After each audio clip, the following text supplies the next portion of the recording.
እቺ ዛዕፈራን the most expensive plant ተብላ ትጠራለች። በጣም ውድ የሆነች ፕላንት ናት። ምክንያቱም ይሄ ዛዕፈራን ኤክስትራክት የሚደረገው ወይ ደግሞ የሚለቀመው ከአበባ ሳፍሮን ከተባለ የተክል አይነት ሲሆን ከአበባው ላይ በጥንቃቄ ይለቀማል። ይሄን ለመልቀም እንግዲህ ብዙ የሰው ኃይል ስለሚያስፈልግ በላበሮ ምክንያት ወይ ደግሞ የሰው ኃይል ብዙ በመጠቀማቸው ምክንያት ውድ እንዲሆን ያስገድደዋል ማለት ነው። እንግዲህ ምንም አይነት ውድ እንኳን ቢሆን ለጤና እጅግ በጣም ጠቃሚ በመሆኑ ከውድነቱ የሚያስረሳ የጤና ጥቅም እንዳለው ሳይንቲስቶች ይናገራሉ ማለት ነው።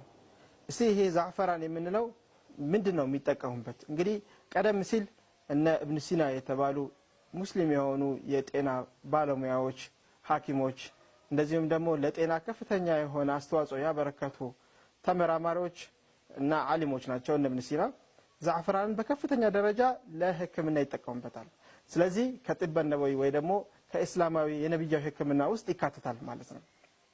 ዛዕፈራን እንግዲህ ቀላ ያለ ከለር ያለው ሲሆን በተለያዩ ነገሮች ልንጠቀማቸው እንችላለን። እስቲ ስላጠቃቀሙ ከመነጋገራችን በፊት መጀመሪያ እስቲ ስለ ጥቅሙ እንወያይ። ዛዕፈራን በመጀመሪያ ደረጃ አንቲኦክሲዳንት ነው። አንቲኦክሲዳንት እንደሆነ በሳይንቲስቶች እንግዲህ በምርምር አውጥተውታል። ከነዚህ ውስጥ ኮሮሲን የተባለ ባይኮሮኮሲን የተባለና ሳፍራናል የተባለ የአንቲኦክሲዳንት ንጥረ ነገር እንዳለው ይናገራሉ ማለት ነው። እነዚህ እንግዲህ ፍሪ ራዲካል ናቸው። በሰውነታችን ውስጥ ከፍተኛ የሆነ አስተዋጽኦ ያደርጋሉ። የካንሰር በሽታ እንዳይፈጠር፣ ሴሎች እንዳይበላሹ፣ ዳሜጅ እንዳይሆኑ፣ እንደዚህም ደግሞ ልባችን በአግባቡ ስራውን እንዲሰራ እነዚህ አንቲኦክሲዳንት የተባሉ ንጥረ ነገሮች ይጠቅማሉ ማለት ነው። እንግዲህ ይሄ በዛዕፈራን ውስጥ ወይ ደግሞ በሳፍሮን ውስጥ በከፍተኛ ደረጃ እንደሚገኝ ጥናቶች ያሳያሉ ማለት ነው። ሌላው ነርቨስ ሲስተማችን ዲስኦርደር እንዳይሆን ፕሪቬንት ያደርጋል፣ እንዳይዛባ ነርቫችን ተዛብቶ ጭንቅላታችን ላይ አእምሮአችን ላይ ችግር እንዳይፈጠር ይከላከልናል ማለት ነው። በተለይ የመርሳት ችግር ሊፈጥሩ የሚችሉ የነርቭ መዛባቶች እንዳይፈጠሩ ያደርጋል። ምን ይላሉ? በ2015 የወጣ አንድ ጥናት ነው። ማይልድ የሆነ ወይ ደግሞ ሞዴሬት የሆነ የመርሳት በሽታ ያለበት ሰው ለ22 ሳምንት ዛዕፈራንን በጥቂቱ ከተጠቀመ ይሄንን የመርሳት ችግር ይወገድለታል የሚል ጥናት ወጥቷል ማለት ነው። ሌላው ሙዳችንን ያስተካክልናል። ድብርት ያለባቸው ሰዎች መጫጫን ለስራ እንደዚህም ደግሞ እንቅልፍ አብዝተው ጧት ተነስቶ ወደ ስራ የመሄድ ችግር ያለባቸው ሰዎች፣ ለዒባዳም ሆነ ለሰላት የማይነሳሱ ሰዎች፣ ለመልካም ነገሮች ተነሳስተው ሞቲቬት የማይሆኑ ሰዎች፣ ድብርት ያለባቸው ሰዎች መድኃኒቶች ብዙ ጊዜ ይወስዳሉ። ያንን መድኃኒት ከመውሰድ ግን ዛዕፈራን መውሰድ በጣም ይጠቅማል ይላሉ። ጥናቶች እንደሚያሳዩት 30 ሚሊ ግራም አንድ ሰው በቀን ዛዕፈራንን ከወሰደ ይሄ ድብርት የሚባለው መጫጫን የሚባለውን ችግር ሊወገድለት ይችላል ማለት ነው። ስለዚህ ኢንሻአላህ ይሄን ሁላችንም በየቤታችን ልንሞክረው እንችላለን ማለት ነው። ሌላ ፕሮሞት ሊቢዶዎችን የሴክሹዋል ፍላጎታችን ወይ ደግሞ የግብረ ስጋ ግንኙነት ፍላጎታችንን በከፍተኛ ደረጃ ያነሳሳልናል። በተጨማሪም ኢንፈርቲሊቲ የመውለድ ችግር ያለበት ሰው ወንድም ከሆነ የስፐርም ሴል ኳሊቲው እንዲኖረው እና ብዛት እንዲኖረው ያደርጋል።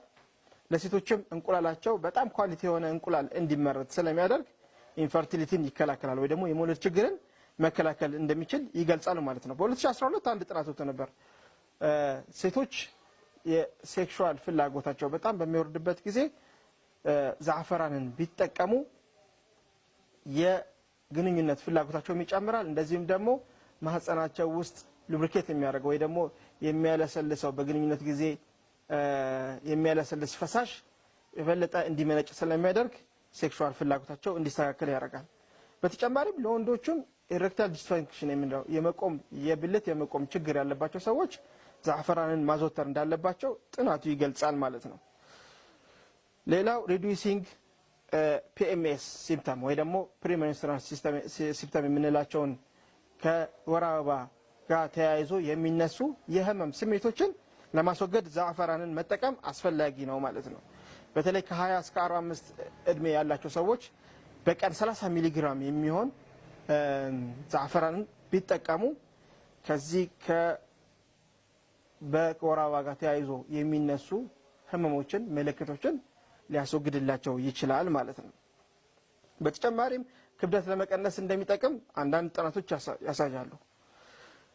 ዛዕፈራን እንግዲህ ምን ጉዳት አለው፣ ጥቅሙ ብቻ ሳይሆን ጉዳት ምን አለው የሚለውን ማየት እንችላለን። ኦቨርዶዝ ከሆነ በጣም በከፍተኛ ደረጃ ከተጠቀምነው ምናልባት የተወሰነ ጉዳት እንደሚያሳይ አንዳንድ ጥናቶች ያሳያሉ። ይህም ደግሞ የሚታወቀው አንዳንድ ሰዎች ላይ አላርጂክ ምልክት ሊያሳይ ይችላል። ይህን አላርጂክ ምልክት የሚያሳያቸው ከሆነ በከፍተኛ ዶዝ መጠቀም የለባቸውም። አነስተኛው ዶዝ ግን 1.5 ግራም በቀን ማንኛውም ሰው መጠቀም ይችላል። እስከ 5 ግራም ችግር የለውም። ከ5 ግራም በላይ ግን አንድ ሰው በቀን መጠቀም የለበትም። በተለይ በእርግዝና ላይ ያሉ ሴቶች ከ5 ግራም በላይ ዛዕፈራን ከተጠቀሙ ማህፀናቸውን ስቲሙሌት ስለሚያደርግ እርግዝናቸው ላይ ችግር ሊፈጥር እንደሚችል ጥናቶች ያሳያሉ ማለት ነው። እንዴት ነው መጠቀም የምንችለው ዛዕፈራን? ዛዕፈራንን እንግዲህ በትንሹ ከሻይ ጋር መጠቀም እንችላለን። ይሄ እንግዲህ ሰውነታችን ውስጥ ገብቶ የተለያዩ ስራዎች እንዲሰራ ያደርግልናል። በተጨማሪ አንዳንድ ሰዎች ከሩዝ ጋር እንደዚህም ደግሞ አልጫ ምግቦችን ቢጫ እንዳይሆንባቸው ዛዕፈራን በመጠቀም ከለር እንዲሰጣቸው ያደርጋሉ።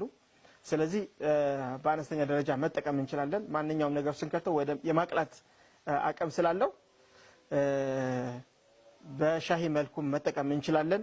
ሻሂ ጋር የፈላ 1 ብርጭቆ ሻሂ ላይ የተወሰነ አነስተኛ ደረጃ በመጨመር ቢቀላም ብንጠቀመው እጅግ በጣም ጥቅም ይሰጠናል ማለት ነው። በተጨማሪ ከወተት ጋር መውሰድ እንችላለን። ከወተት ጋር ከወሰድነው ዛዕፈራንን ከወተት ጋር ጨምረን ትንሽ ቀላ ይላል መውሰድ እንደምንችል ይገልጻሉ ማለት ነው። ስለዚህ በአጠቃላይ ዛዕፈራን እጅግ በጣም ለጤናችን ጠቃሚ ነው። ነብያዊ ሕክምና ውስጥ የሚካተት ነው። ከዚህ በፊት የነበሩ እንደነ ኢብኑ ሲና የመሳሰሉ ታላላቅ ዓሊሞችና ሳይንቲስቶች የጤና ባለሙያዎች ለእስልምና ትልቅ አስተዋጽኦ ያደረጉ ለጤና ትልቅ አስተዋጽኦ ያደረጉ ለሕክምና እንደሚጠቀሙበት አንዳንድ መረጃዎች ስለሚያሳዩ ኢንሻአላህ በአነስተኛ ደረጃ መጠቀም እንችላለን። ውጭ ያላችሁ ሰዎች ይሄንን ዛዕፈራን በቀላሉ ማግኘት ስለምትችሉ